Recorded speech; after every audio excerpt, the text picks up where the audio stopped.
चलो। अच्छा, पिछले टर्न पर हम लोग क्या क्या पूरा कर लिए थे वो जल्दी बताइए।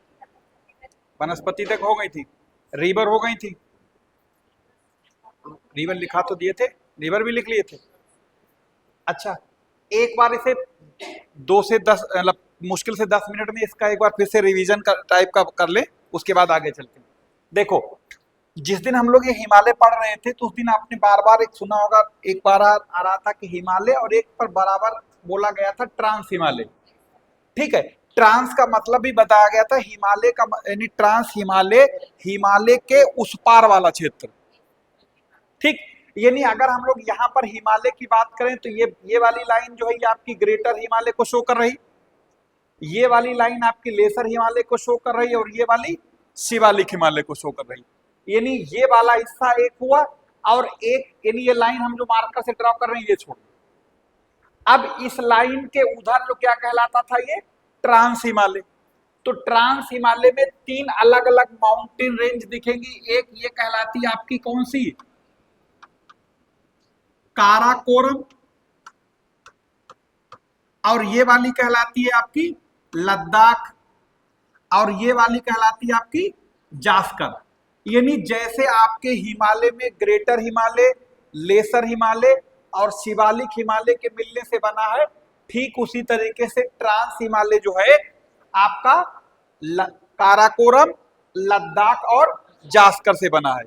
और जैसे ये तीनों एक दूसरे के पैरेलल होने के वजह से इन्हें क्या कहा गया था, हिमालयन कार्डिलरा।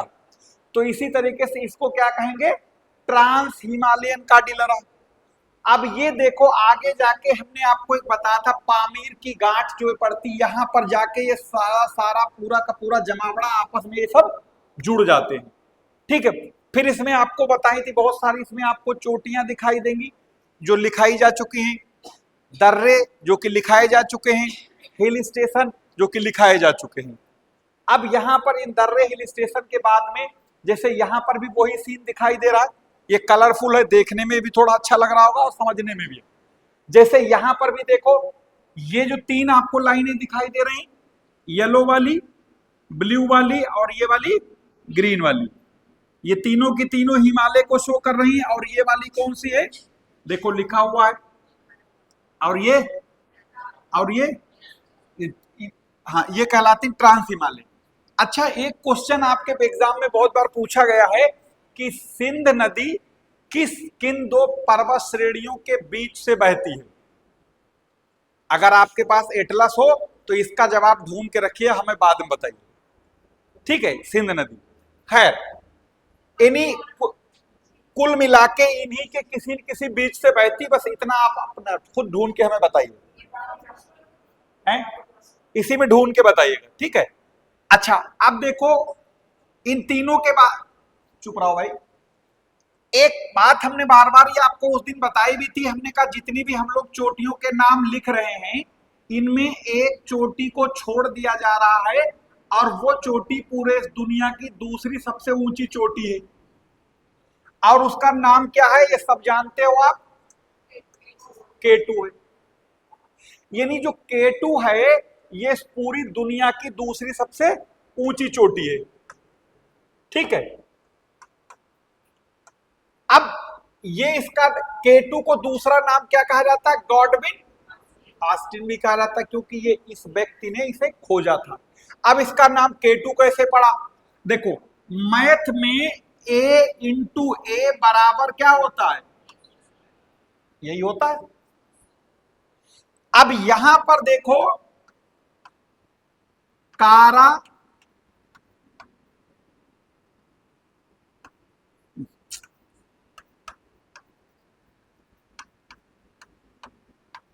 ये काराकोरम है, एक ये का के और एक के, यानी K इंटू के बराबर क्या हुआ, याद रखना। ठीक, यानी जो K2 है वो काराकोरम रेंज में है, और काराकोरम रेंज किसका हिस्सा है, ट्रांस हिमालय का, ना कि हिमालय का। ठीक, अब अगर ये देखा जाए तो K2 जो है ये दुनिया की यानी इस धरती की दूसरी सबसे ऊंची चोटी है, एवरेस्ट के बाद।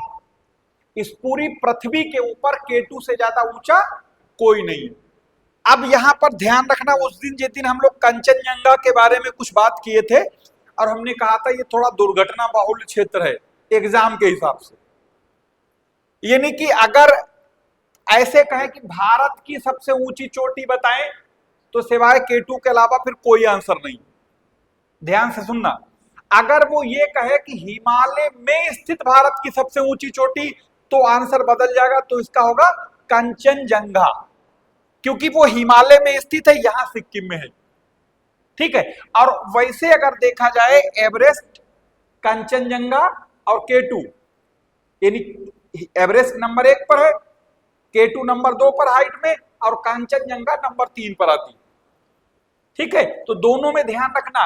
और हम लोग क्या करते हैं, पूछा कुछ भी गया लिखना वही है, तो इस बात का ध्यान रखेंगे। ठीक है, दर्रे इनके बता ही दिए गए थे। अच्छा, उसके बाद में आगे यहां पर देखो, जैसे यहां पर वो जो चोटियों के नाम बने थे, चाहे तो आप इसका फोटो ले लीजिए, स्क्रीनशॉट ले लीजिए, जो भी हो, तो वही सारी चोटियां जो हमने आपको लिखवाई थी, देखो यहां पर तीनों रेंज बनी हुई है, उन चोटियों के नाम बने हुए। अच्छा, आप एक चीज और यहां पर बता दें, जैसे भी हमने आपको क्या बताया था, हमने कहा था कि सारी की सारी पामीर की गांठ पर जाके जुड़ जाती है। यहीं पर आप देख रहे होंगे कुल्लून सान, आगे यहां पर देखोगे लिखा मिलेगा तियन सान, और इसके बीच में कुल्लून सान तियन सान के बीच में आपने देखा होगा चीन वाले क्षेत्र में लिखा होगा तारिन बेसिन।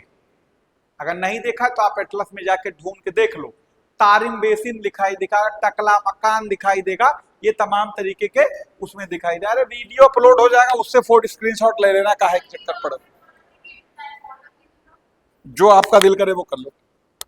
एक सेकंड,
चलिए, क्या हो गया, मोबाइल चालू हो गया इतनी जल्दी हैं, लिख लिया? इन इसका जो फोटो खींचना था, इतना टाइम मिल गया होगा, आराम से फोटो भी खींच लिया होगा। अब उसके बाद में अब हम लोग अगला जो पढ़ने जा रहे हैं माउंटेन, वो है आपका अरावली। अरावली, सतपुड़ा और विंध्याचल, ये तीनों को कंप्लीट करके ये टॉपिक आपका खत्म हो जाएगा। फिर उसके बाद में हम लोग पढ़ेंगे प्लेट्यू। तीनों अलग अलग हैं लेकिन तीनों छोटे छोटे हैं। जैसे हिमालय बहुत बड़ा था, इसमें टाइम ज्यादा लग गया, तो ये मान के चलो इस मोस्टली खत्म हो जाएंगे। नहीं तो फिर थोड़ी थोड़ी देर में कल बाकी, उसके बाद बची हुई क्लास में हम लोग प्लेट्यू पढ़ेंगे। प्लेट्यू मतलब पठार, ठीक है। और उसे थोड़ा सा अपने आप मैप पे देख के भी आइएगा कि दक्कन प्लेट्यू, छोटा नागपुर प्लेट्यू, ठीक है, या आपका मालवा प्लेट्यू, तो ऐसे कुछ नाम, दंडकारन प्लेट्यू, तो ऐसे कुछ है। इनकी लोकेशन और इनके अगल बगल वाले एरिया को देख के आइएगा थोड़ा सा, ठीक है। चलो, हाँ, अरावली को अब एक काम करते हैं। तो एक सबसे पहले एक काम करते हैं, हम लोग यहां पर आपको दिखा मैप पे दें, और फिर बाद में इसी को हम बातें कर लो या तो पढ़ ही लो, इसी को अलग से मैप बना लेंगे। यानी अगर अरावली को आप देखना इस मैप में, तो अरावली है ये। विंध्याचल को देखना है तो विंध्याचल है ये वाला, और सतपुड़ा इसके, ये सतपुड़ा है इधर वाला। यानी ये दोनों बहुत पास पास में है दोनों। यानी अगर देखो सबसे ऊपर यहां पर क्या दिखाई देगा, अरावली, फिर उसके बाद विंध्याचल, और फिर उसके नीचे सतपुड़ा, ठीक है। अब जहां सतपुड़ा और विंध्याचल हैं, इनमें एक ढूंढ के बताओ इसके बीच में कोई नदी बहती है, और उस नदी का नाम बताना जब तक हम आगे। नर्मदा बहती है, सही है, हाँ यही तो पूछा था। चलो अब आ जाओ सब लोग इस बोर्ड पर, ध्यान रखो, बात ना करो पीछे। हम लोग पूरा मैप ना बना के आधा बनाएंगे जितनी हमें जरूरत है, क्योंकि पूरे की जरूरत ही नहीं। अगर हिमालय बनाना हो भारत में तो पूरा मैप मैक्सिमम बनाना पड़ेगा उत्तरी भाग, तो ये आधे से काम चल जाएगा, तो सिर्फ हम लोग आधा बनाएंगे। तो देखो साथ में बना लो आप लोग भी।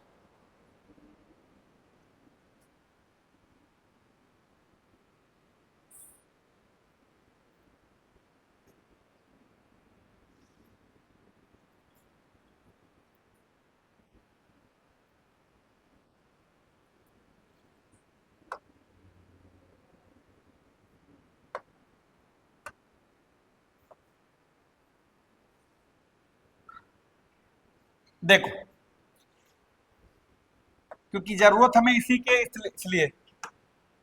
अब देखो, अगर हम याद होगा आपको, 2-3 दिन पहले हम लोग एक पश्चिमी घाट पर्वत पढ़े थे, तो वो तो ये पश्चिमी घाट पर्वत भी साथ में बना दे, हालांकि हमें इसे पढ़ना नहीं है, ये बना दी।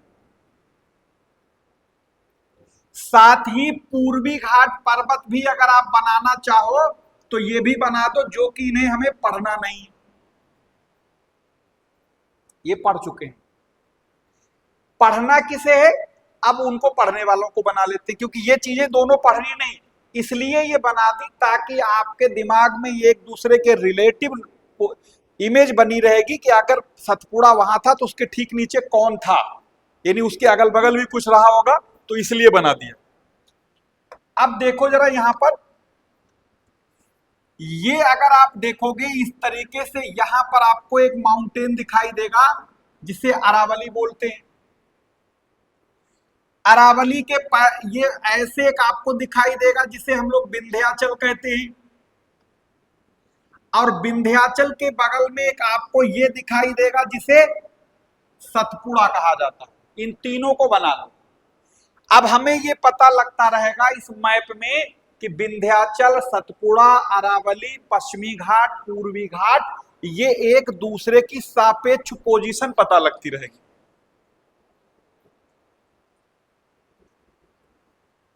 ठीक, बना लिया, सबका बन गया।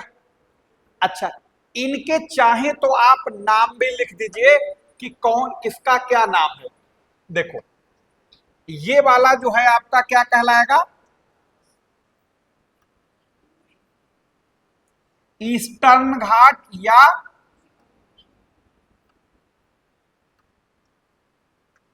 पूर्वी घाट, और ये वाला क्या कहलाएगा,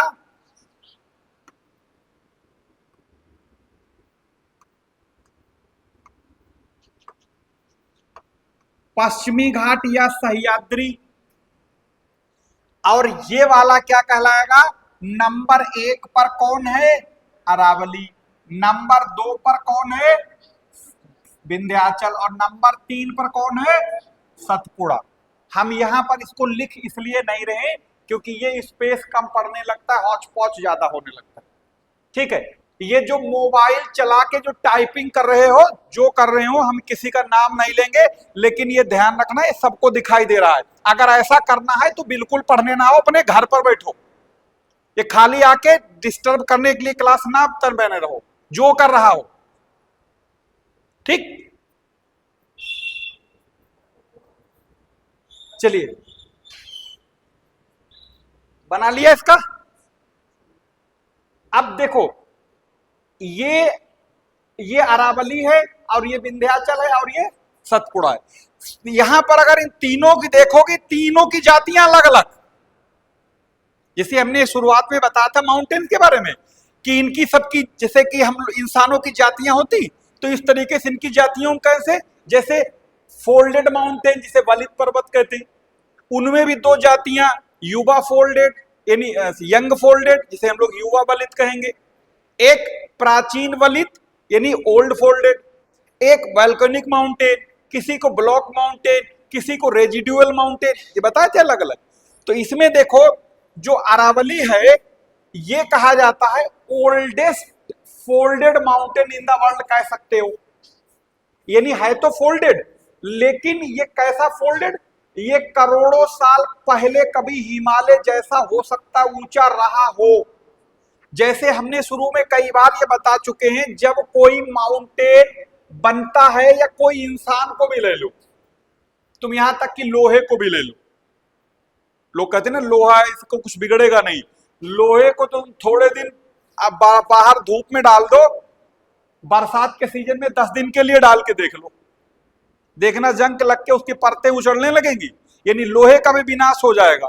इसार और चीजों की क्या चीज रही, यानी जब ये पर्वत बना रहा होगा अरावली करोड़ों साल पहले, तब से लेकर आज तक इस पर क्या हुआ, इस पर लगातार ये परत दर परत, परत दर परत, इसे क्या हुआ, हवा ने, पानी ने, ग्लेशियर ने लगातार इसे क्या किया होगा, काट छांट की होगी, रगड़ा होगा, घिसा होगा, और इसी रगड़ने या घिसने को क्या बोलते हैं, इरोजन, अपर्दन हिंदी में। तो ये जब लगातार ये रगड़ा होगा तो ये क्या होगा, इसकी हाइट धीरे धीरे कम हुई होगी, और ये बात कोई 1-2 साल 100-200 साल की नहीं है, ये तो करोड़ों करोड़ों साल पहले की बात है। तो ये धीरे धीरे रगड़ रगड़ के अब क्या हो गया, एक टीले की शक्ल में आ गया। जैसे अभी आप ऐसे समझ लो जैसे कोई इंसान है, जब वो यंग स्टेज में होता है तो वो सबसे ज्यादा ऊंचा दिखाई देता है, जो नहीं भी दिखते ऊंचे वो अपने आप को दिखाने की कोशिश करने के लिए ऊंची एड़ी सैंडल पहन के घूमेंगे, जरा पैर ऊंचे नीचे पड़े टकने चला जाए हमेशा के लिए। ठीक, फैशन गिरी सब रायजादारी ने बहुत मिलते हैं ना, शादी पार्टी में देखो, हाँ बहुत दिखते हैं ना। खैर उस मुद्दे पर बात नहीं करना, हम एक बता रहे हैं आपको। लेकिन वही इंसान जब 60-70 का पहुंच जाए तब देखना तो ऐसा लगता डंडे के सारे चलने लगे, यानी ऐसा लगता हाइट कम हो गई। तो हमारा मतलब किसी की मजाक उड़ाना या किसी खिल्ली नहीं था, ना ही किसी का कोई, सिर्फ बताना यह था कि वही इंसान जो यंग स्टेज में ठीक ठाक लंबाई दिख रही थी, और वही इंसान आते आते बुढ़ापे पर लगता गठरी बन गया। तो इसी तरीके से इन पहाड़ों का भी हाल होता है, जब ये बुढ़ा जाते हैं, ये बुढ़े हो जाते हैं, तो ये घिस घिस के बिल्कुल छोटे दिखाई देने लगते हैं। आप कोई भी हिस्टोरिकल बिल्डिंग देख लो, पता लगा है उसकी, जब उसकी शक्ल भी बिगड़ जाती है, चाहे कितना उस पर पुट्टी प्राइमर और पेंट लगा लो। ठीक, तो उसी तरीके से